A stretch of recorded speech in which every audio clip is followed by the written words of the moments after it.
Pengiriman santri baru pesantren Tahkimus Sunnah Al-Islami telah dibuka. Daftarkan putra-putri Anda melalui laman ppdb.tahkimussunnah.com sekarang juga.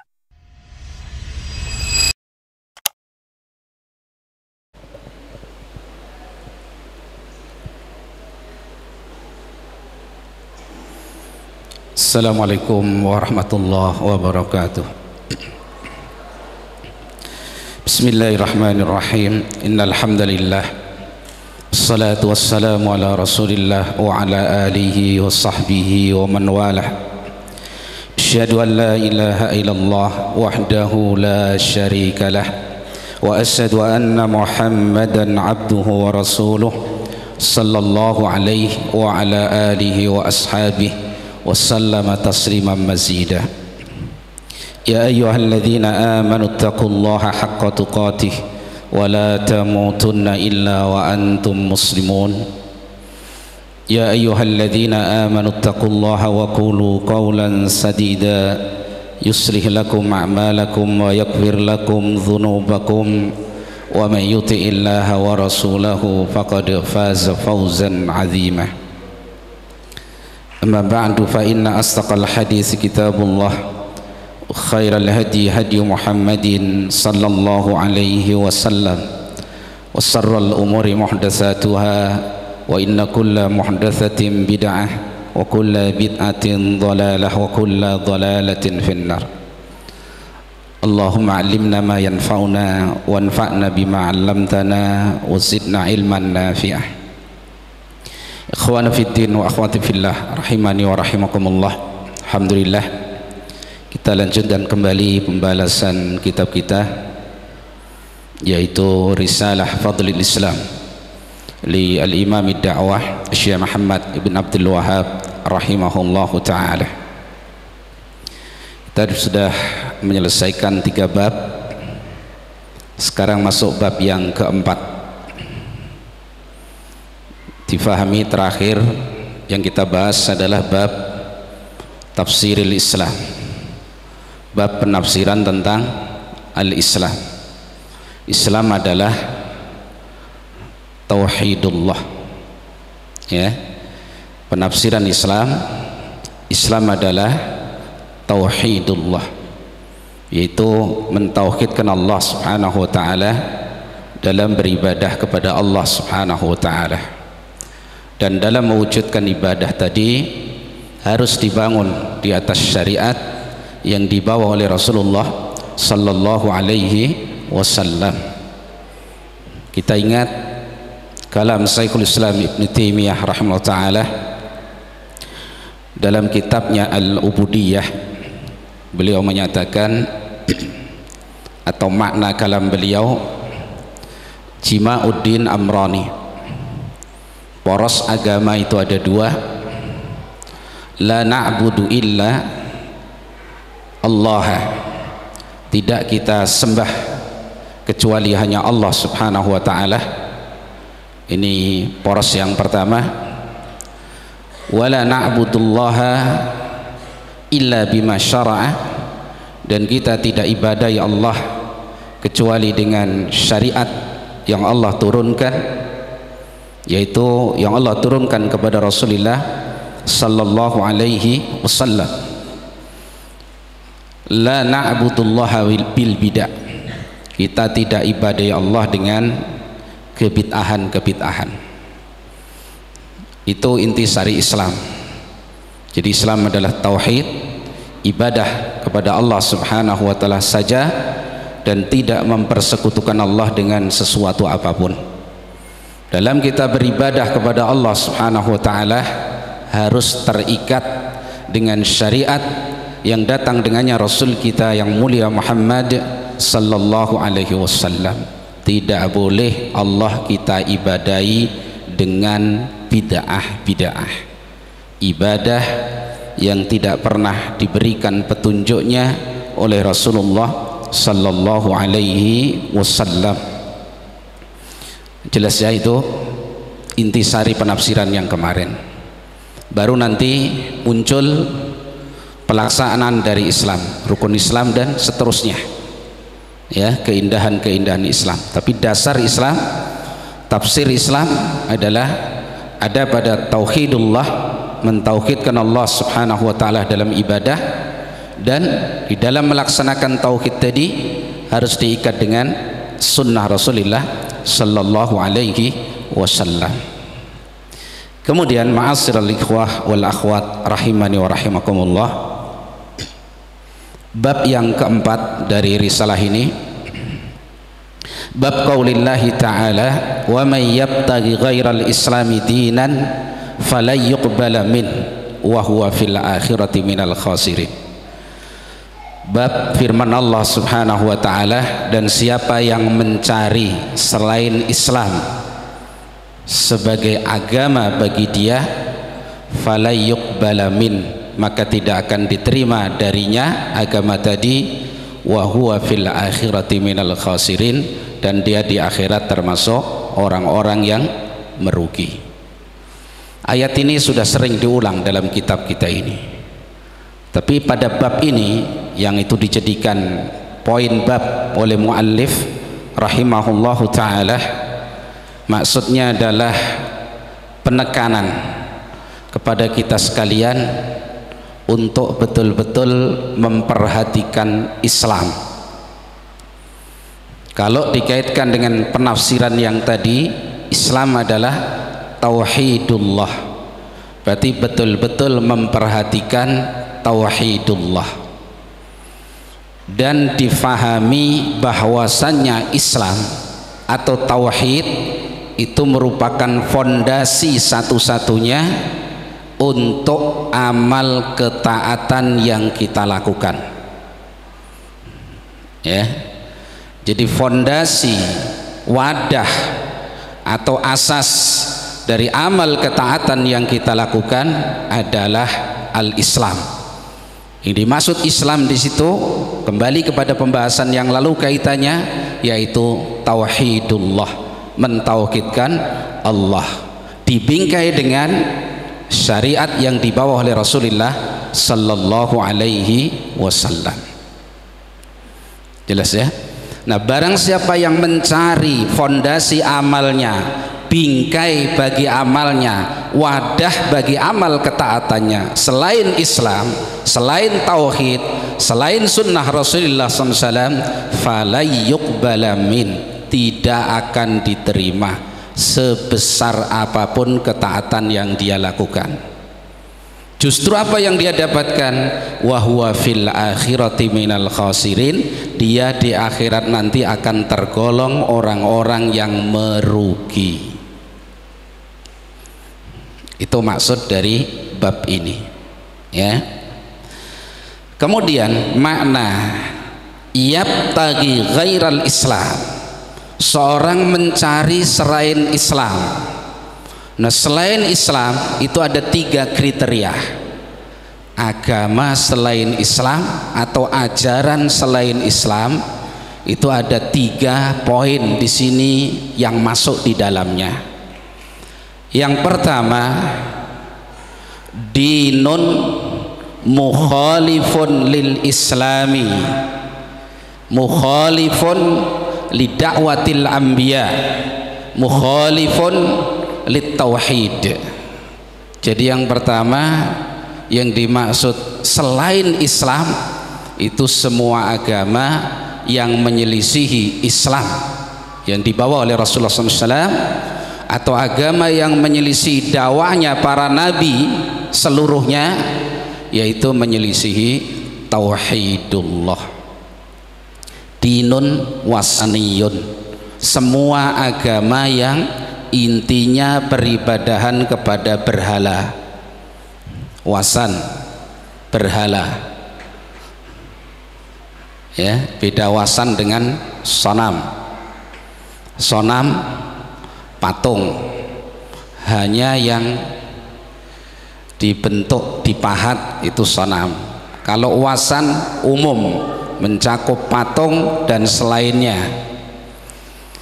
Nah, agama yang mengajak kepada peribadahan selain Allah berarti agama ini menyelisihi agamanya para nabi seluruhnya, menyelisih tauhid, itu namanya dinun wathaniyun, agama yang mengajak kepada peribadahan kepada berhala, yaitu ibadah kepada selain Allah.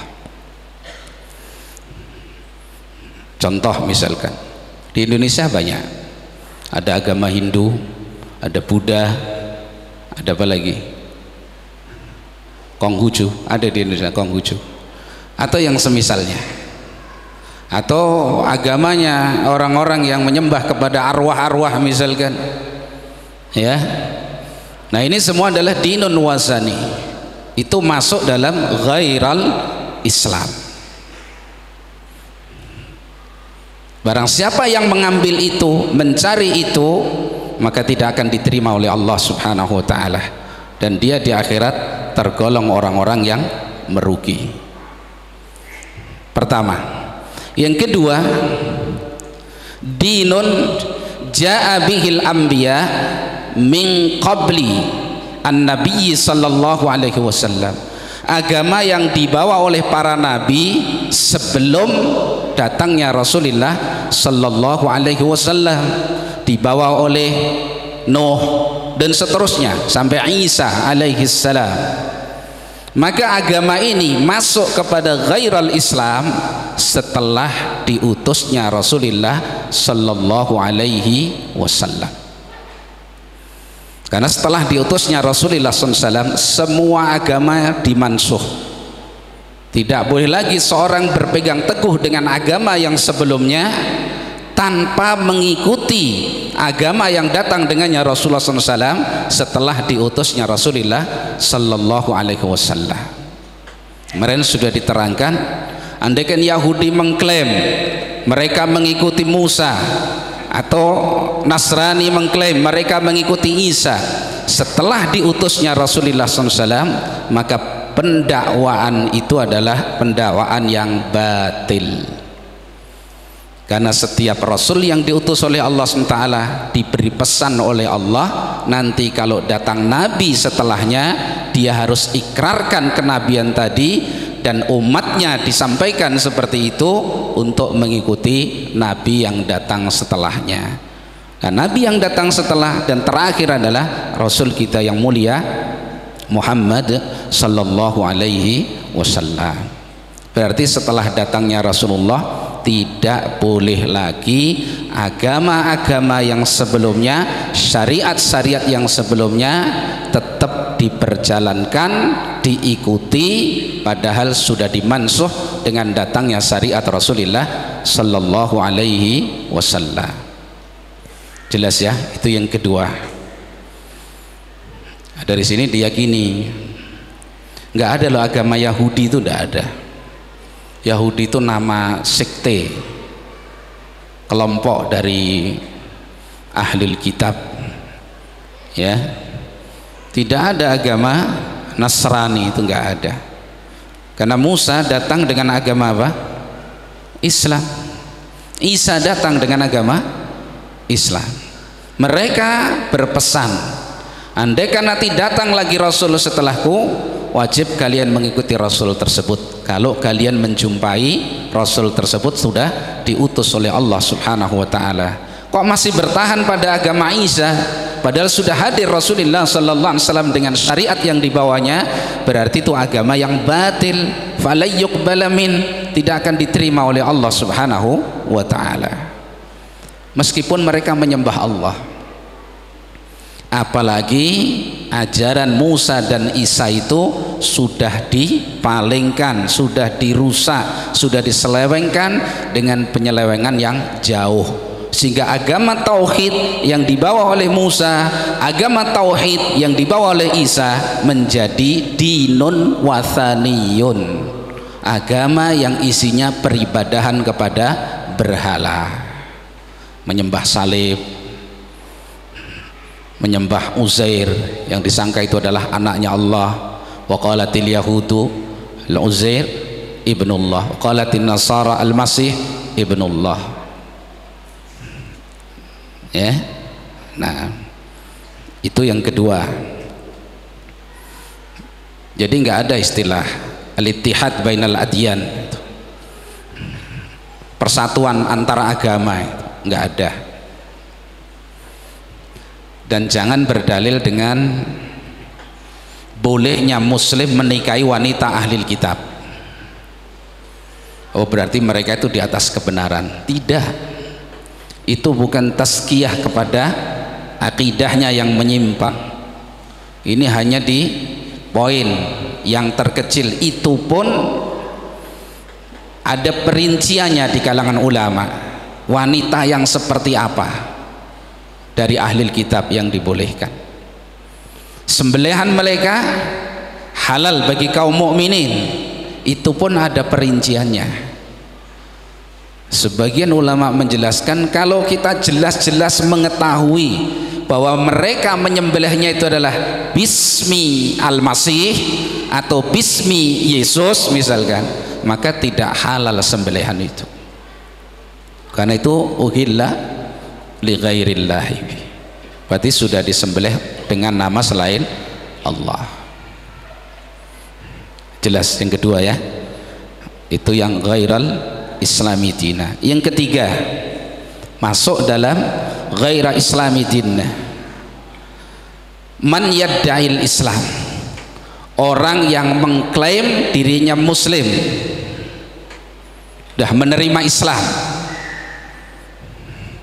ya, walakin yusriku ma'allahi ghairah, tapi dia mempersekutukan bersama Allah selain Allah.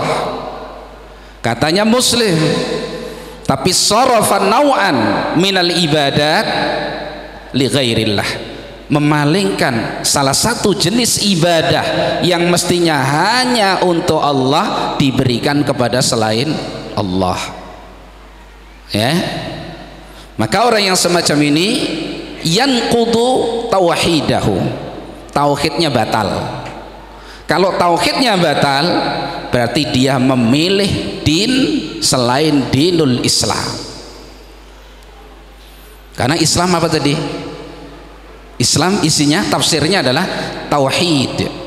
Kalau orang katanya mengklaim dirinya muslim tapi mempersekutukan Allah dalam ibadah kepada Allah Subhanahu wa taala, berarti Islamnya lepas.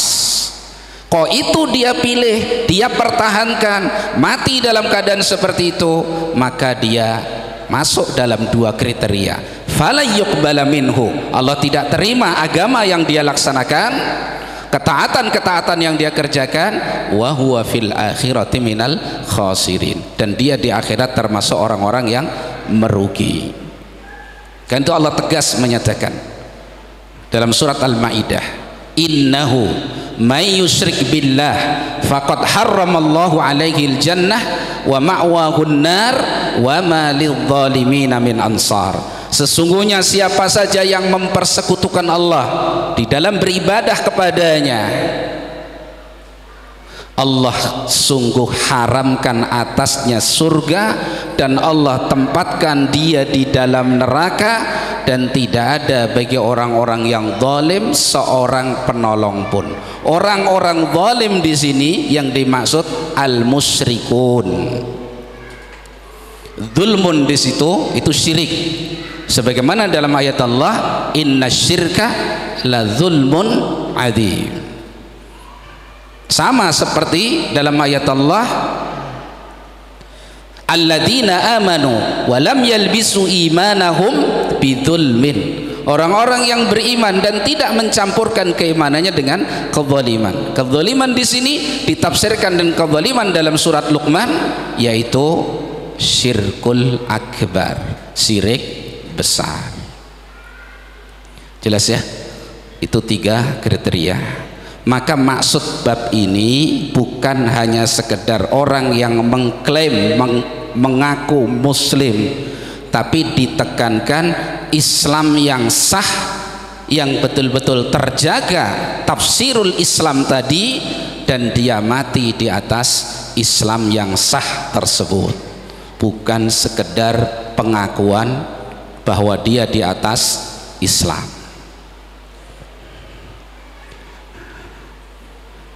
Mafhum ya? Wadih, jelas ya? Nah, karena kalau orang non muslim misalnya, itu jelas yang beragama dengan agama wasani, jelas atau orang yang bertahan di agama yang atau syariat yang telah berlalu, tidak mau mengikuti syariat Nabi SAW, Yahudi, Nasrani, jelas kadang-kadang yang menjadi kabur di tengah kita ini seorang yang mengklaim dirinya muslim tapi ibadahnya tidak hanya kepada Allah saja, juga memberikan ibadah kepada selain Allah. Ini banyak apa sedikit? Banyak orang yang seperti ini, ya. Yuraddid kalimat la ilaha illallah, dia ulang-ulang kalimat la ilaha illallah. Bersama itu dia lakukan amalan yang membatalkan kalimat tersebut, ya. Beda loh kalau orang misalkan apa yang dikatakan orang tawassul, tawassul misalkan, ya Allah, yang dipanggil masih siapa? Allah. Ya Allah, bijahi Rasulina Muhammadin sallallahu alaihi wasallam aghisni. Ya Allah, dengan kemuliaan Rasul kita, Rasul kami Muhammad sallallahu alaihi wasallam, tolonglah kami. Ini belum sampai kepada syirik, belum. Itu namanya kata mereka tawassul. Tawassul dengan kemuliaan Rasulullah SAW, datang kepada Allah membawa orang mulia gitu loh. Ibarat kita membawa backing, tapi itu bid'ah, ya.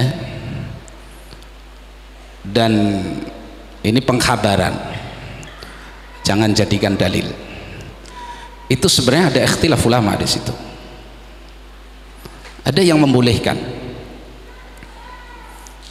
seperti As-Syaukani rahimahullah, tapi dengan poin khusus. Misalkan dengan Rasulullah sallallahu alaihi wasallam. Yang jadi masalah dalam pembahasan kita ini, kalau dia sudah berdoa langsung kepada selain Allah. Misal apa yang sering kita berikan contoh, ya Syekh Fulan aghisni, aghisni. Siapa yang dipanggil? Selain Allah. Wahai Syekh Fulan, tolong keluarkan saya dari kesulitan. Aghisni artinya tolong keluarkan saya dari kesulitan. Ada nama Allah di situ? Tidak ada. Inilah syirkun akbar. Inilah poin yang ketiga tadi. Agama yang diklaim mereka masih di atas Islam, tapi mestinya seorang muslim itu memberikan ibadahnya hanya kepada Allah, diberikan pula di samping kepada Allah, diberikan kepada selain Allah. Maka ini batal Islamnya, ya. Jadi ini pentingnya tauhid. Sekali lagi dijaga tauhid ini, dijaga. Sebelum perhatian kepada yang lain, perhatikan tauhid kita ini. Kenapa? Likasrati nawaqidihi. Karena pembatal-pembatal tauhid itu begitu banyak. Yang membatalkan Islam itu sangat banyak. Maka kita mestinya hati-hati menjaga tauhid kita ini. Dijaga betul. Karena kalau tidak sampai kita bawa menghadap Allah Subhanahu wa taala, ada dua hal. Yang pertama, fala yuqbala min, tidak akan diterima kehadiran kita kepada Allah Subhanahu wa taala itu. Agama yang kita bawa itu enggak akan diterima. Amal ketaatan sebesar apapun tidak akan diterima oleh Allah Subhanahu wa taala. Wa huwa fil akhirati minal khasirin, dan dia di akhirat akan tergolong orang-orang yang merugi. Maka at-tauhidah at-tauhid. Jaga tauhid, perhatikan tauhid. Ya. Karena untuk tauhid itu Allah utus para rasul, Allah turunkan kitab-kitab, Allah syariatkan jihad, perang fisabilillah, untuk dikorbankan nyawa, harta, tenaga dan seluruhnya demi tegaknya tauhid, la ilaha illallah. Ya, nah, Berkata Al-Allamah Syekh Abdul Aziz Ibn Baz rahimahullah ta'ala terkait dengan ayat ini, beliau mengatakan, wa makna hadza, dan makna ayat tersebut, annahu yajibul islamu ala jami'il ummatil islamiyah, bahwasanya wajib Islam itu atas seluruh umat Islam ini, wajib. Yaitu apa Islam? Tauhid, wajib, bahkan pertama kewajiban sebelum yang lain, ya. Wa annahu la najata laha wa la sa'adata illa bil Islam, bahwasanya tidak ada keselamatan bagi umat ini dan tidak akan mungkin ada kebahagiaan bagi seseorang kecuali dengan Islam, kecuali dengan tauhid. Kalau sudah tidak ada tauhid, tidak mungkin akan selamat, tidak mungkin akan bahagia. Tidak selamat dan tidak bahagia, wa huwa fil akhirati minal khasirin, dia termasuk orang yang merugi. Jelas ya? Dalam sebuah hadis disebutkan, ini pentingnya tauhid dan bahayanya syirik. Dalam riwayat Imam Muslim dari Anas bin Malik, nanti akan didatangkan di hari kiamat seorang yang paling diberi nikmat oleh Allah di dunia ini. Akan didatangkan di yaumul kiamah seorang yang paling diberi nikmat oleh Allah di dunia ini. Pokoknya dia orang yang paling senang, paling bertabur nikmat, cukup, ibaratnya nggak pernah susah di dunia ini. Tapi dia termasuk ahli syirik, musyrik, mempersekutukan Allah. Maka Allah perintahkan supaya yusbagu sabghatan, dicelupkan dengan sekali celupan ke neraka, dicelupkan ke neraka sekali, dikasih azab neraka sekali, kemudian dientaskan, ditanya, apakah pernah kamu merasakan kesenangan, kenikmatan? Dia jawab, la ya Rabbi wallah, demi Allah ya Allah, saya nggak pernah merasakan satu pun kesenangan dan kenikmatan. Allahu Akbar. Jadi kesenangan di dunia yang dia nikmati sepanjang hidup itu, begitu dicelup sekali ke neraka, hilang total, nggak ada rasanya sama sekali. Ini saking dahsyatnya azab neraka. Sebaliknya, didatangkan orang yang paling sengsara, orang yang paling susah di dunia, min ahli tauhid, tapi dari ahli tauhid. Maka Allah perintahkan supaya dicelupkan kecelupan surga sekali. Terus ditanya, kamu pernah sengsara atau pernah susah? La wallah ya Rabb, tidak ya Allah, nggak pernah saya merasakan sengsara, saya nggak pernah merasakan susah. Masya Allah,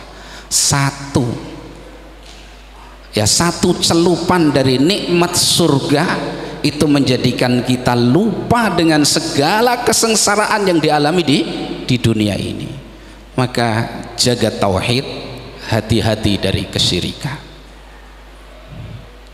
Jangan malah sudah susah di dunia, susah pula di akhirat. Itu baru satu celupan. Bagaimana kalau tinggal di dalam neraka? La haula wala quwata illa billah. Karena itu pembalasan dosa saja kalau dilakukan oleh Allah di akhirat, di barzah, apalagi nanti di yaumul kiamah, itu lebih berat, lebih dahsyat daripada yang Allah segerakan di mana? Di dunia ini. Maka fasbiru, bersabar menjalani kehidupan di dunia ini. Ya, apa yang kasat mata itu bukan ukuran, tapi ukurannya adalah tauhid yang bercokol kuat di dalam hati kita. Siapa yang Allah berikan keteguhan hati di atas tauhid, diberi taufik oleh Allah Subhanahu wa taala di atas hidayah sampai dia menjumpai Allah, mati di atas hidayah tadi, di atas taufik tadi, maka dialah orang yang akan beruntung. Ya, ini pentingnya tauhid dan bahaya apa? Kesyirikan. Ini karena miris melihat fenomena yang banyak di kalangan kaum muslimin, katanya begitu. Tapi apa yang kita lihat, Masya Allah, menyembelih korban untuk selain Allah, istighosah kepada selain Allah, doa kepada selain Allah, isti'adzah kepada selain Allah. Orang mau bikin rumah saja harus isti'adzah dulu kepada yang bau reksa tempat yang mau dia bangun rumah di atasnya, minta perlindungan, Mbah atau Pak Le misalkan itu yang jaga lahan ini, tolong jaga kami, jangan ada madharat yang menimpa kami. Doa bukan doa itu, doa diberikan kepada selain Allah, syirik, syirkul akbar. Masya Allah, ya, wala haula wala quwata illa billah. Nah, qala an-Nawawi rahimahullah ta'ala, berkata Imam an-Nawawi rahimahullahu ta'ala, ajma'al ulama ala anna al-kafir alladhi mata ala kufrihi la thawaba lahu fil akhirah wa la yujaza fiha bi shay'in min amalihi fid dunya mutaqarriban bihi ila Allah subhanahu. Imam Nawawi mengatakan, bersepakat para ulama bahwasannya seorang yang kafir, musyrik, mati bukan di atas tauhid, berarti kafir, musyrik, yang mati di atas kekafirannya, di atas kesyirikannya, mati bukan di atas Islam, bukan di atas tauhid, maka tidak ada ganjaran untuknya di akhirat dan tidak akan diberikan balasan sedikit pun dari amal ketaatannya yang mereka lakukan di dunia, meskipun dulu mereka kerjakan itu untuk mendekatkan diri kepada Allah. Masya Allah. Kalau kita gambarkan ucapan Imam Nawawi ini kira-kira untuk orang Hindu, orang Buddha, orang Yahudi, orang Nasrani, atau kira-kira siapa? Lu mutaqarriban ilallah. Berarti seorang yang merasa dirinya di atas Islam, melakukan amal-amal ketaatan, dia niatkan mendekatkan diri kepada Allah, tapi bersama itu dia batalkan wadahnya, dia hilangkan fondasi untuk amalnya, dia sekutukan Allah dalam beribadah kepadanya, maka enggak akan ada ganjaran sama sekali. La in asyrakta la yahbatanna amaluka. Jika engkau ya Nabi Allah berbuat syirik, maka akan hapus seluruh amalmu. Walau asraku, ini para nabi loh, ini orang-orang hebat ini. Walau asraku la habita anhum ma kanu ya'malun. Andaikan mereka mempersekutukan Allah dalam ibadah, akan hapus seluruh amal kebajikan yang mereka kerjakan. Bahaya kesyirikan. Ya, iyyakum wasyirka billah, jauhi sejauh-jauhnya kesyirikan kepada Allah Subhanahu wa taala. Ajarkan ini kepada putra-putri kita, anak-anak kita. Coba semua kaum muslimin dalam melaksanakan tarbiyah di rumah masing-masing pakai kurikulum yang ada dalam Al-Qur'an, baca surat Luqman. Bahkan di sini sudah didaurahkan. Didaurahkan apa dikaji? Dua-duanya. Lah belajar itu faidahnya dipakai. Apa pelajaran pertama dari Luqman untuk anaknya? Ya bunayya la tusyrik billah innasyirka la dzulmun adzim. Wahai anakku sayang, jangan sekali-kali engkau mempersekutukan Allah. Sesungguhnya mempersekutukan Allah itu kezaliman yang paling besar. Jadi anak itu takut terhadap kesyirikan. Begitu mendengar kesyirikan, sesuatu yang sangat dahsyat bagi anak-anak kita. Jangan anak bayi malah digendong, diajak ziarah kubur, di sana diajari ya Syekh fulan agisni agisni. Lah ini dimatikan anak ini berarti sama orang tuanya. Ya. Kalau nggak bisa mendidik sendiri, memilih tempat pendidikan anak itu juga harus diperhatikan. Lah kita sudah bayar loh, anak kita diajari berbuat syirik, memilih din selain dinul Islam, memilih selain tauhid, dikesahkan oh ini cinta sama orang soleh, ini cinta kepada Nabi, ditipu seperti itu anak-anak kita, terus antum bayar. Kok alangkah tertipunya kita itu. Karena kalau di pesantren yang mengajar tauhid kurang keren, begitu. Ini berarti masih tersubhat dengan pola pikir orang-orang yang mau menjauhkan kita dari agama Allah Subhanahu wa ta'ala. Anak itu amanah. Nanti kalau sudah besar terus gak ngerti agama, akhlaknya tidak terbentuk, melawan orang tuanya, tinggal nangis yang gak ada gunanya.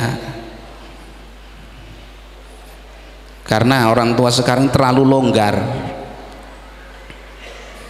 longgar bajunya, ya, toleransinya itu loh terlalu tinggi. Ya nanti kalau besar kan tahu sendiri, ya tahu sendiri orang tuanya kayak gitu jadinya.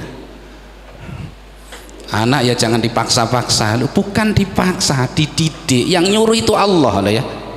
Lo memilih tauhid dan memperingatkan dari kesyirikan itu bukan hak asasi loh ya.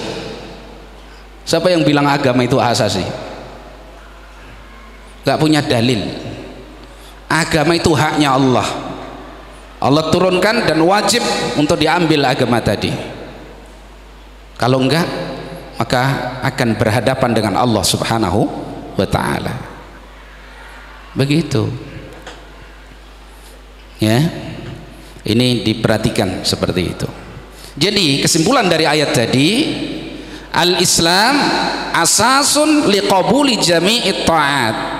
Islam itu adalah fondasi, landasan untuk bisa diterimanya seluruh amal ketaatan seseorang, kecil besar lahir batin. Jadi jangan semangat beramal dulu fondasinya nggak diperhatikan. Tukang bangunan yang cerdas sebelum menyusun batu bata ke atas, apalagi menaruh genteng dan seterusnya, maka dia akan kokohkan dulu fondasinya. Kalau fondasinya tidak kokoh, runtuh, fala yalumanna illa nafsah, jangan dia celah kecuali dirinya sendiri. Itu baru bangunan fisik di dunia. Kalau toh runtuh ya sudah rugi batu bata, pasir dan seterusnya. Lah kalau ini fondasi untuk kita nanti di hadapan Allah Subhanahu wa ta'ala, tauhid, runtuh, salatnya mau ditaruh mana? Puasanya mau dikemanakan? Zakat yang sudah kita bayar dari harta kita mau dibawa kemana? Jihad, kalau yang berjihad fisabilillah, haji yang dibiayai dengan biaya yang mahal, umroh, sodakoh dan seterusnya, nggak ada tempat untuk menata di atasnya itu, nggak ada, sehingga tidak akan terbentuk. Maka fondasinya adalah apa? Islam, ya. Wa may yabtaghi ghairal Islam fala asasa li ta'atihi mahman kanat. Barang siapa yang mencari fondasi selain Islam, maka tidak ada fondasi untuk ketaatan-ketaatan yang dia kerjakan, sebesar apapun ketaatan tersebut, semenggunung apapun amal soleh tersebut, nggak ada fondasinya, nggak ada tempat untuk dia susun amal tadi di atasnya, nggak ada. Ya, fatakuna haba'an manthura. Maka amal ketaatan yang sudah dia capek di situ, sudah dia perjuangkan luar biasa dalam kehidupan dunia, hanya menjadi seperti debu yang bertaburan, tidak bisa dipetik hasilnya. Kenapa? Nggak ada tempat, wadahnya nggak ada. Ya, ini pentingnya mengokohkan fondasi. Ya, na'am. Qala ta'ala, Allah Subhanahu wa taala berfirman, wa qadimna ila ma amilu min amalin faja'alnahu haba'an manthura. Kami akan datangkan nanti di yaumul kiamah amal-amal ketaatan yang sudah dilakukan seorang musyrik ini, dihadirkan nih sholatnya. Orang musyrik kok sholat? Iya, ada banyak. Dan seterusnya dari amal-amal ketaatan dihadirkan oleh Allah di hadapannya nanti di yaumul kiamah. Kemudian Allah katakan, faja'alnahu haba'an mansura. Kami jadikan amal ketaatan itu bertaburan seperti debu yang bertaburan, tidak bisa diambil manfaatnya. Kenapa? Fondasinya tidak ada. Fondasi tadi apa? Tauhidullah yang selamat dari kesyirikan. Islam itu di situ. Ya. Dan jangan merasa aman dari bahaya syirik. Sering disampaikan ayat Allah apa? Tentang Ibrahim alaihissalam. Siapa yang tidak kenal Ibrahim alaihissalam? Penghulunya ahli tauhid, Khalilur Rahman, kekasihnya Allah Subhanahu wa ta'ala. Ujian untuk tauhidnya sudah sangat banyak dan beliau sukses lulus. Tapi bersama itu beliau berdoa, wajnubni wa baniya an na'budal asnam. Ya Allah, jauhkan aku dan anak keturunanku dari beribadah kepada berhala. Begitu mau mati pesen juga sama anaknya seperti itu. Anak keturunan Ibrahim juga begitu. Begitu hadir padanya kematian, dikumpulkan keluarganya. Mata buduna mim ba'di. Apa yang nanti kalian ibadahi sepeninggal aku? Apa yang nanti kalian ibadahi sepeninggalku? Begitu mereka jawab, qalu na'budu ilahaka wa ilaha abaka Ibrahim wa Ismail wa Ishaq ilaha wahida. Ketika dijawab seperti itu, kami akan ibadahi Tuhanmu, Rabbmu, dan Rabbnya kakek kami Ibrahim, demikian juga Ismail, Ishak, ilah yang satu yaitu Allah Subhanahu wa ta'ala. Sebagai orang tua sudah tenang, anaknya ditinggal di atas tauhidullah. Itu orang sekarang pikir nanti yang kamu mau makan apa kalau bapak tinggal, karena mau nganggur nggak mau kerja gitu. Makan ya nasi kalau dia manusia. Orang itu kalau lapar dia akan cari makan. Tapi kalau tersesat dia punya kesadaran sendiri mencari petunjuk itu. Kalau nggak dikasih taufik dari Allah SWT nggak bisa. Ya, nah, jadi begitu. Sekali lagi, jangan sampai kita bangun amal ketaatan luar biasa di dunia ini, begitu Allah hadirkan di yaumul kiamat tadi, sudah kita lihat, ini sholat saya, ini haji saya, ini umroh saya, ini sedekah saya, ini puasa, ini zakat. Wa ja'alnahu haba'an mansura. Begitu kita ingin untuk mendapatkan keselamatan darinya, ternyata Allah jadikan sia-sia tanpa bisa diambil manfaatnya. Dengan sebab satu masalah saja, tauhidnya tidak terjaga. Dijaga, ya, betul-betul diperhatikan itu. Barangkali kita dengan mengulang-ulang gitu, sebagai wasilah kita, Allah mengokohkannya di dalam hati kita. Kita ulang-ulang pentingnya tauhid, ibadahnya kepada Allah. Kita gembira menyampaikan kepada orang lain, jaga tauhidnya. Ke anak kita, jaga tauhidnya, nah, jangan sampai persekutukan Allah, istrinya, orang yang bisa dia sampaikan. Dengan itu sambil kita mohonkan kepada Allah sebagai wasilah agar Allah SWT mengokohkan tauhid itu di dalam hati kita. Jangan sampai lalai, lupa. Ya. Nah, kemudian dalil yang kedua yang disebutkan oleh muallif, hadis yang diriwayatkan oleh Imam Ahmad. Hadis ini sebagian ulama melemahkannya, tapi disyahirkan oleh Syekh Ahmad Syakir rahimahullahu taala. Hadis dari Abi Hurairah radhiyallahu anhu qala qala Rasulullah sallallahu alaihi wasallam Rasulullah sallallahu alaihi wasallam mengatakan taji'ul a'malu yaumal qiyamah, amal-amal ketaatan hamba ini nanti akan datang kepada Allah di hari kiamat. Kita baca dulu hadisnya ya. Fataji'us salah, datanglah salat. Fataqul, salat mengatakan, ya Rabbi anas salatu, ya Allah Rabbku, aku adalah salat. Jadi salat datang kepada Allah, ya Allah aku datang kepadamu, aku salat. Fayaqul, maka Allah menjawab, innaka ala khairin, sesungguhnya engkau di atas kebaikan. Itu jawaban Allah subhanahu wa ta'ala, engkau selalu di atas kebaikan. Salat datang. Fataji'us sadaqah, kemudian sedekah. Yang dimaksud salat yang pertama adalah salat yang 5 waktu. Sedekah yang di sini yang dimaksud adalah pertama zakat. Kemudian diikuti oleh sedekah-sedekah yang sunnah ya. Fayaqul, maka sedekah mengatakan ya Rabbi anas sedekah, ya Allah Rabbku, aku datang, aku adalah sedekah ya.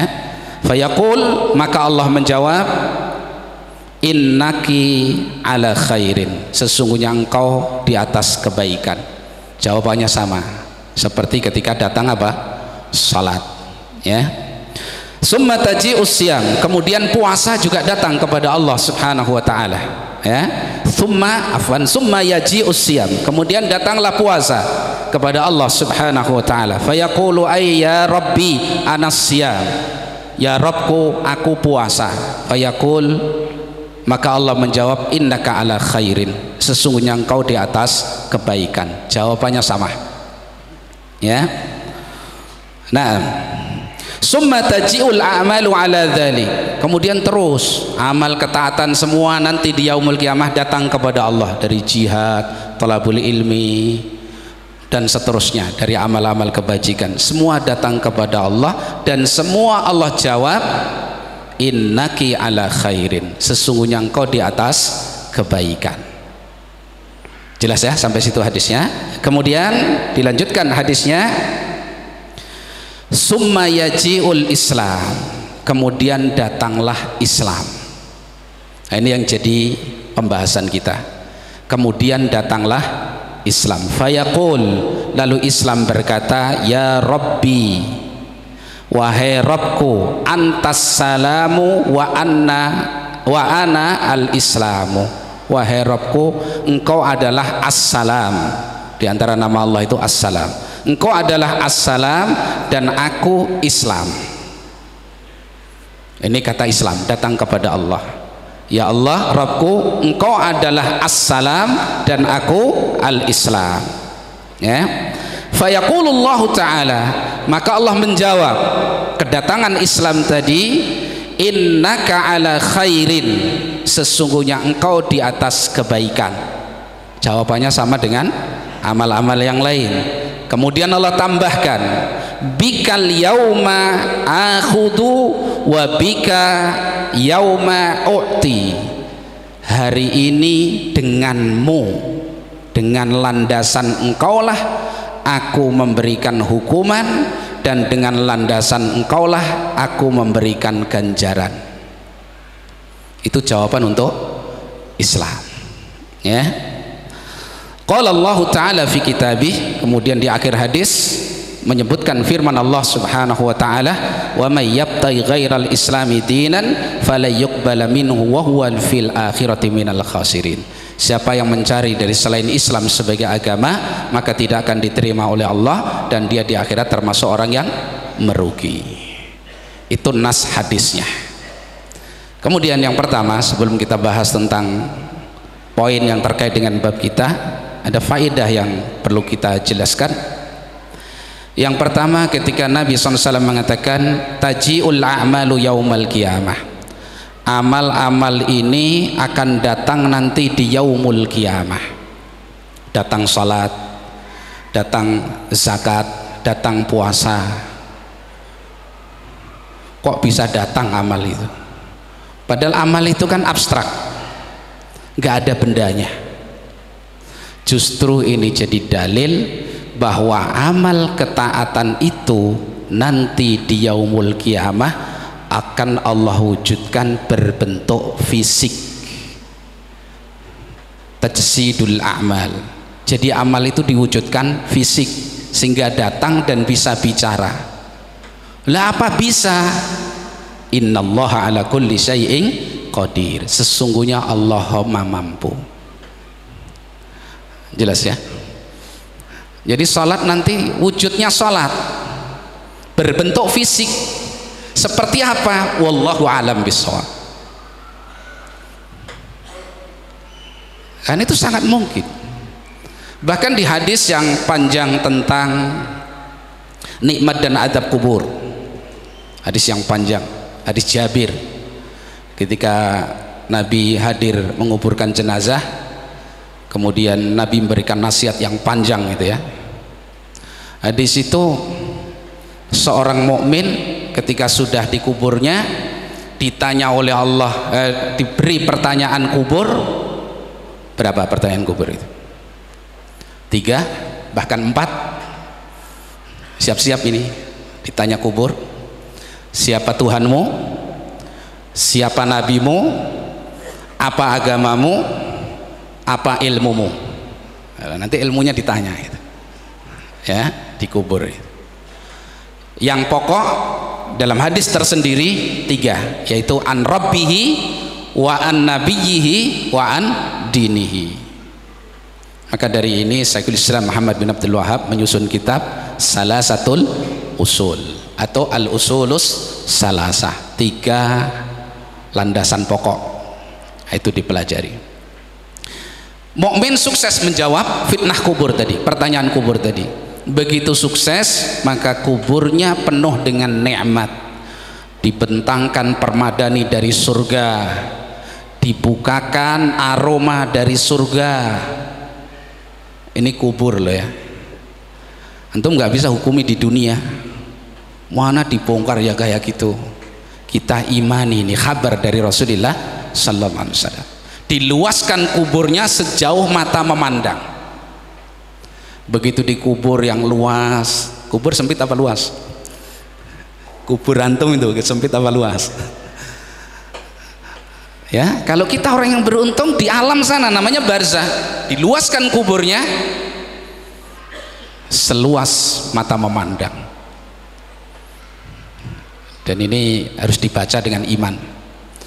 Ya, sedang dia dikubur yang penuh dengan kenikmatan tadi, tahu-tahu muncul seseorang yang wajahnya bagus, bajunya sangat bagus, keluar darinya aroma yang sangat harum semerbak, pokoknya menyenangkan.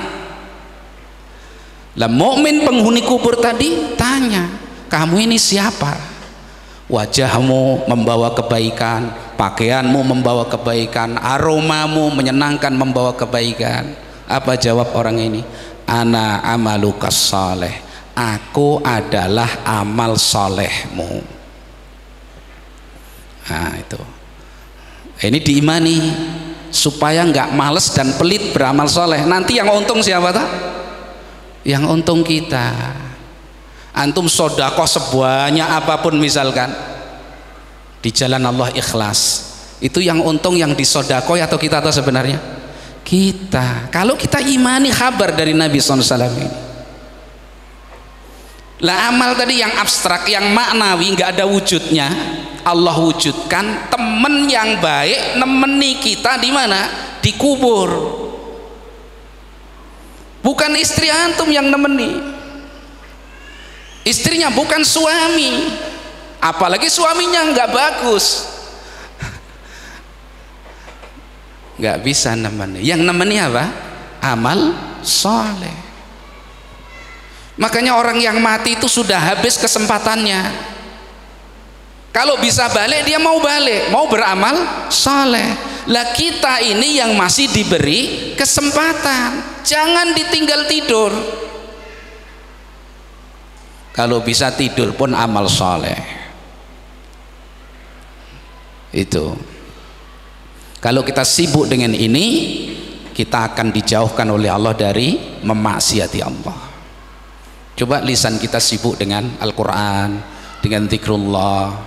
Kita sabarlah baca zikir pagi petang. Sudah apa belum? Bolong-bolong misalnya. Nah ini baca zikir baca sholat, sabar dibaca. Kita nggak akan sibuk lisan ini dengan hal-hal yang tidak ada manfaatnya, apalagi dosa. Pikiran kita untuk berpikir nanti gimana saya punya teman di barzah seorang yang demikian indah dikabarkan oleh Rasulullah SAW. Nah kita nggak akan mikir yang aneh-aneh, nggak mikir tetangga kok beli mobil lagi, tetangga kok bangun rumah lagi, tetangga kok usahanya makin maju. Akhirnya malah ngenes, mati sendiri dia. Jadi kesempatan hidup di dunia ini ternyata adalah kesempatan yang sangat bagus Allah berikan kepada kita. Saudara kita yang mati saja itu mau balik. Kalau kita imani hadis Rasulullah Sallallahu Alaihi Wasallam, maka beramallah amal yang saleh. Jangan pelit untuk diri kita sendiri. Maksudnya jangan pelit bukan hanya sodakoh loh ya. Ya untuk sholat yang bagus, sholat sunnah, dan seterusnya dari amal-amal kebajikan, zikrullah, qiraatul Quran, ihsan ilal ghair, berbuat baik kepada orang lain. Apa yang Allah mampukan kita lakukan. Bahkan upayakan punya amal yang arja minkum, yang paling antum harapkan kepada Allah, yang tidak diketahui oleh seorang pun, hanya bainaka wa baina rabbik, hanya antara engkau dengan Rabbmu. Nggak usah dikabarkan istri anak, nggak usah, apalagi orang lain. Nggak usah lah, saya ini jelek-jelek ini juga infak masjid itu rutin.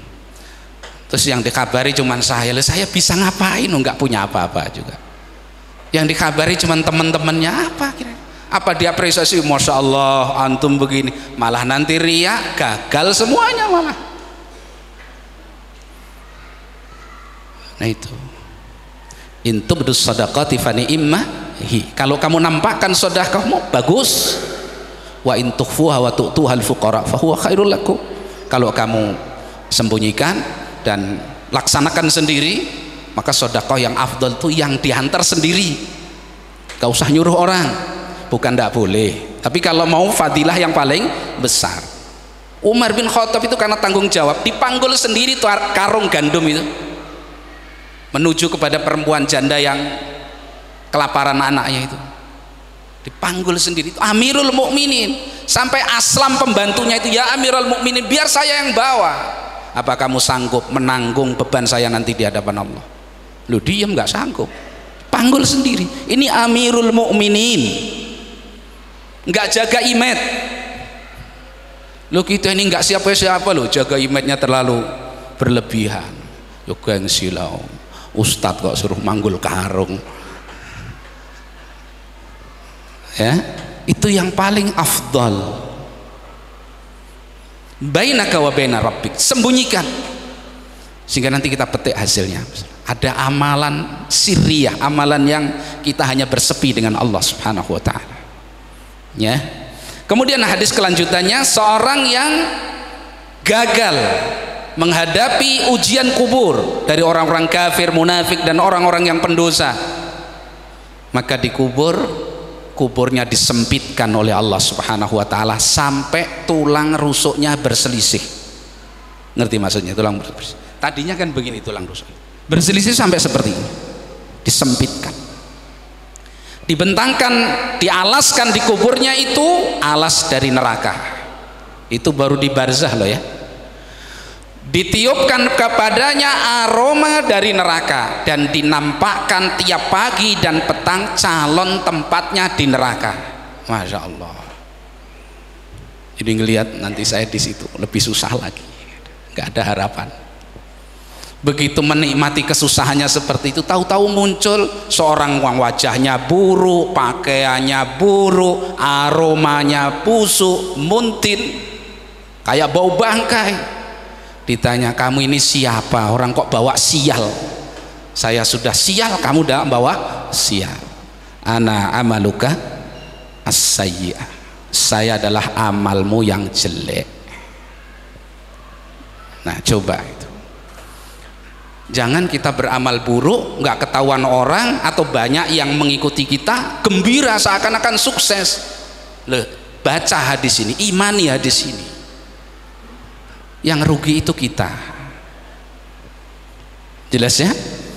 Ini kembali kepada pembahasan kita bahwa amal itu nanti akan Allah bentukkan jasad. Dijasadkan. Seperti salat datang kepada Allah, zakat datang kepada Allah, puasa datang kepada Allah. Itu mudah. Bahkan al-maut, kematian, ada bendanya. Pernah tahu al-maut? Antum semua nanti akan melihat al-maut ini, pasti.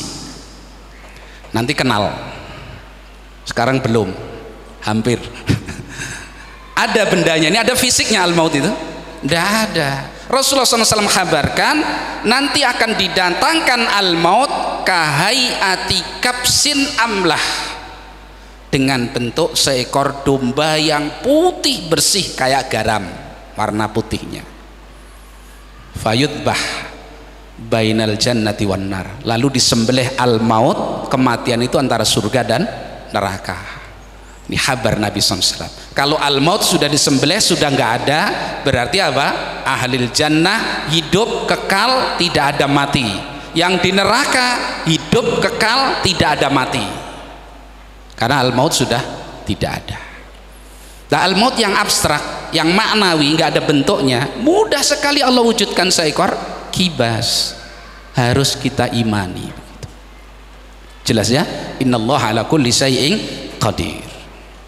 Faidah yang kedua, bahwasanya amal ketaatan yang dilakukan atau amal apapun, baik itu ketaatan atau amal keburukan yang dilakukan oleh seorang hamba, anak manusia ini, itu adalah ciptaan Allah, makhluknya Allah, bukan ciptaan kita sendiri. Difahami. Ini membantah pemahaman orang-orang Qadariyah. Orang-orang Qadariyah itu dikatakan oleh Rasulullah sallallahu alaihi wasallam, al-qadariyatu majusu hadhil ummah. Orang-orang Qadariyah yang mengingkari takdir itu adalah majusinya umat ini. Kenapa disebut majusi? Kenapa Rasulullah serupakan dengan majusi? Karena orang majusi itu menetapkan dua pencipta. Mereka meyakini yang menciptakan kebaikan itu adalah an-nur, cahaya. Yang menciptakan keburukan itu adalah az-zulmah, kegelapan. Lah, orang-orang Qadariyah yang mengingkari takdirnya Allah ini menyatakan Allah yang menciptakan manusia, titik, dan manusia yang menciptakan perbuatannya sendiri. Sehingga perbuatan kita, perbuatan manusia itu menurut kaum Qadariyah itu bukan makhluknya Allah, tapi makhluknya yang melakukan, yang berbuat. Dan ini pemahaman bid'ah yang sangat buruk. Seakan-akan ilmu dan kekuasaan Allah itu terbatas, sehingga kalau orang bisa melakukan apa yang dia kehendaki tanpa ada takdir dari Allah Subhanahu wa ta'ala. Itu kaum Qadariyah. Sedang ahli sunnah meyakini bahwa kita dan amal perbuatan kita adalah makhluknya Allah, ya. Nah, Allah Subhanahu wa ta'ala menyatakan apa?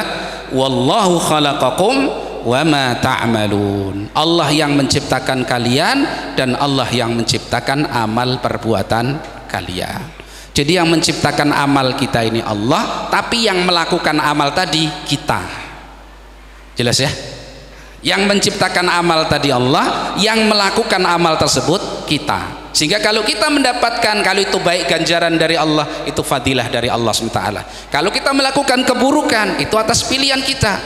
Maka kalau mendapatkan resiko dari keburukan tadi, fala yalumanna ila nafsah, maka itu sudah menjadi bagiannya. Ya, nah. Kemudian, ma'asyiral ikhwah wal akhwat rahimani wa rahimakumullah, Allah Subhanahu wa ta'ala ketika datang salat, ketika datang sedekah, ketika datang puasa, Allah mengatakan anta atau anti atau innaki ala khairin, engkau di atas kebaikan. engkau betul-betul di atas kebaikan, tapi tidak cukup hanya engkau saja. Jadi salat maunya datang kepada Allah, mengatakan ya Rabbi anas salah, saya ini salat. Maunya salat, jadikan saya ini sandaran untuk menghukumi atau menilai semua amal ibadahmu, ibadah hambamu itu adalah baik dan diterima. Maunya salat. Sedekah juga begitu, zakat, puasa maunya juga begitu. Tapi Allah hanya menjawab innaki atau innaka ala khairin. Tidak cukup salat saja, tidak cukup sedekah atau zakat, tidak cukup puasa mustaqilah secara tersendiri, tidak cukup. Jelas sampai di situ? Berarti salat bahkan itu adalah ummul ibadat al-badaniyah, induknya ibadah badan, salat. Sampai diancam yang tidak salat kufur. Salat, zakat, puasa, jihad fisabilillah dan semua amal ketaatan, Allah katakan innaki ala khairin, semua kalian di atas kebaikan, tapi tidak cukup kalian bersendiri. Tapi begitu datang Islam, Allah katakan innaka ala khairin, sesungguhnya engkau di atas kebaikan, bika akhudu wa bika u'ti. Dengan engkau wahai Islam aku memberi hukuman kepada seseorang, dan denganmu wahai Islam aku memberikan ganjaran kepada seseorang. Jadi salat, zakat, puasa atau amal ibadah yang lain bisa diterima oleh Allah dengan dasar apa? Islam. Yang jadi ukuran adalah Islam. Yang Allah memberikan ganjaran kepada seseorang dari ketaatannya kalau dia datang kepada Allah membawa Islam. Allah akan menghukum seseorang dengan hukuman yang keras ketika dia datang kepada Allah tidak membawa Islam, meskipun dia sholat, meskipun dia bayar zakat, meskipun dia puasa. Jelas maksud hadis ini? Nah, dari situ bahwasanya fondasi untuk bisa diterimanya amal ketaatan kita adalah sahnya Islam kita, bukan sekedar pengakuan Islam, tapi sahnya Islam kita. Yang dimaksud Islam adalah tauhidullah. Jadi bangun amal ketaatan kita di atas tauhid, dan tata cara kita di dalam mengamalkan ibadah tersebut dengan syariat yang dibawa oleh Rasulullah sallallahu alaihi wasallam.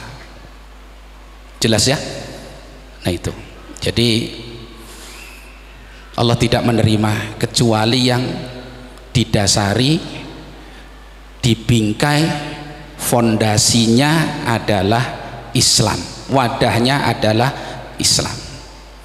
Islam yang dimaksud, yang kita jelaskan di sini dimaksud oleh Syekh itu adalah Islam yang sah sampai datang kepada Allah Subhanahu wa ta'ala.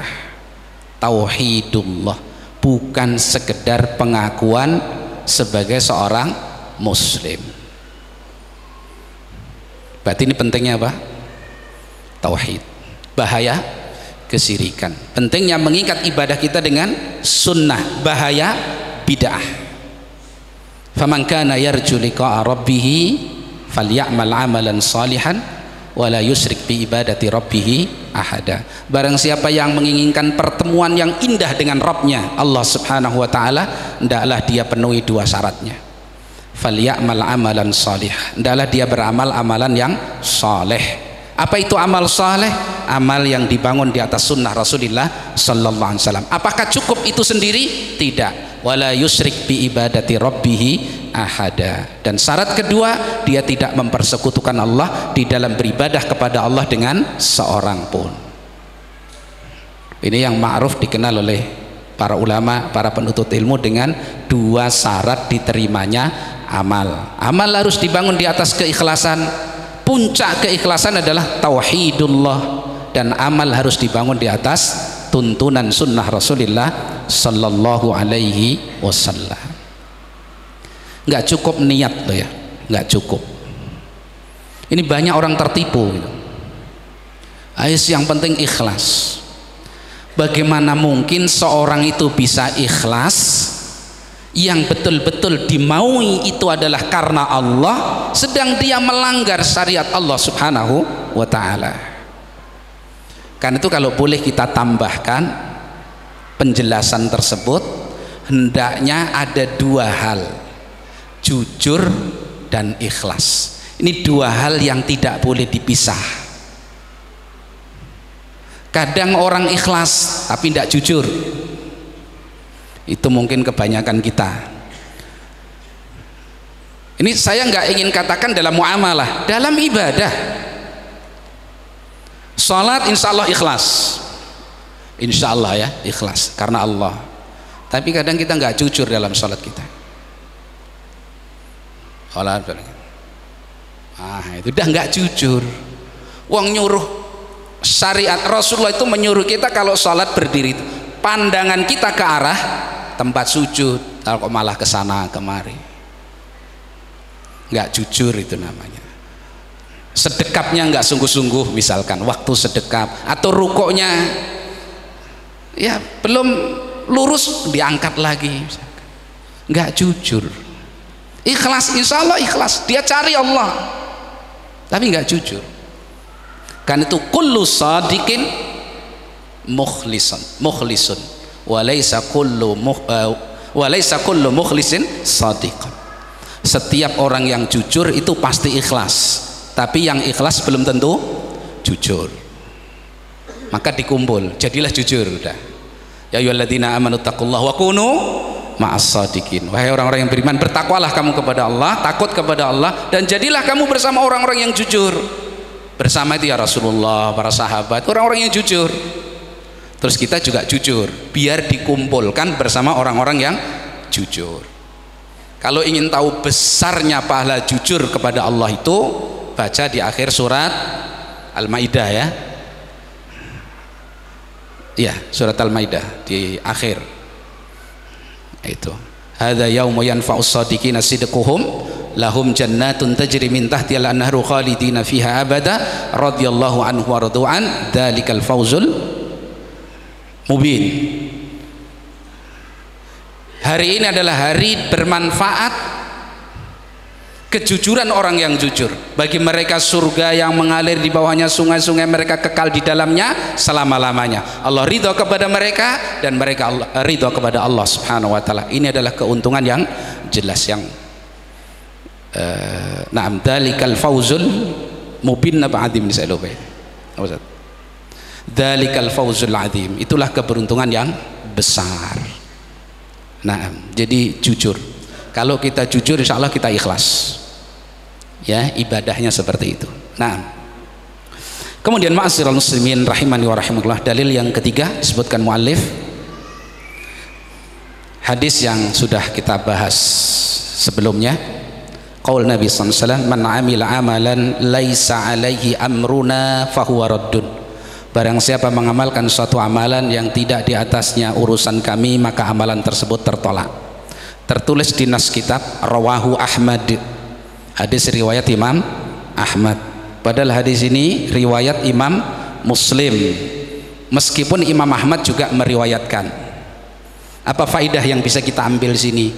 Kalau umumnya ahli hadis, kalau hadis itu ada di dalam salah satu kitab sahih, apa itu di Bukhari saja, apa itu di Muslim saja, atau di Bukhari dan Muslim, mereka cukup menyebutkan dengan misalkan riwayat Bukhari dalam sahihnya, riwayat Muslim dalam sahihnya, atau hadis muttafaqun alaih, riwayat Bukhari dan Muslim. Dan ini riwayat Muslim, malah mu'alif menyebutkannya tidak Muslim, rawahu Ahmad. Kenapa?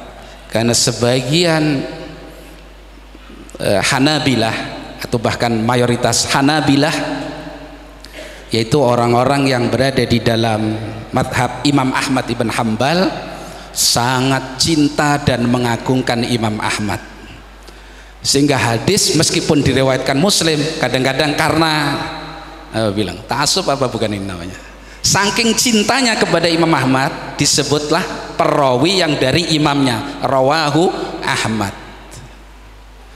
Sampai contohnya misalkan antum baca misalkan kitab Nail Autor. Nail Autor itu Sarah dari Muntaqal Ahbar. Muntaqal Ahbar itu yang nulis kakeknya Syekhul Islam Ibnu Taimiyah. Jadi dulu sebelum ada Syekhul Islam Ibnu Taimiyah, cucu yang ma'ruf Syekhul Islam Ibnu Taimiyah itu, yang dikenal Ibnu Taimiyah itu kakeknya ini, penulis Muntaqal Ahbar yang disarah sama Syaukani jadi Nailul Autar. Lah istilah di Muntaqal Ahbar itu kalau antum baca di sana, muttafaqun alaih, itu enggak cukup Bukhari dan Muslim, tapi Bukhari, Muslim dan Ahmad. Saking cintanya sama Imam Ahmad, saking mengagungkan imamnya, pokoknya pokok hadis meskipun Bukhari Muslim kalau Imam Ahmad juga meriwayatkan tidak ditinggal, bahkan lebih menyebutkan imamnya daripada yang lainnya seperti dalam kitab kita ini ya. Nah itu faedahnya hadis ini. Man amila amalan laisa alaihi amruna fahuwa raddun. Insyaallah jelas, barang siapa mengamalkan satu amalan yang tidak ada di atasnya urusan kami yaitu Islam, maka tertolak ya. Itu namanya bid'ah, amalan yang dibangun bukan di atas syariat Islam, amalan yang dibangun bukan di atas sunnah yang dibawa oleh Nabi SAW, maka itu bid'ah, fahuwa mardudun. Kalimat fahuwa mardudun kaitkan dengan ayat Allah, wa may yabtaghi ghairal islam ghairal islami dinan falayyuqbala min, tidak akan diterima oleh Allah. Jadi siapa yang mencari ajaran selain Islam tidak akan diterima oleh Allah. Di hadis ini barang siapa mengamalkan amalan apapun, ini umum karena mannya man syarat ya, isim nakirah pada man syarat umum, amalan apapun yang tidak dibangun di atas urusan kami yaitu Islam, fahuwa raddun ay fala yuqbala minhu, tidak diterima oleh Allah Subhanahu wa taala. Jelas ya? Nah, insyaallah itu tadi dipesan nggak boleh panjang-panjang. Insyaallah sampai di sini. Barakallahu fikum.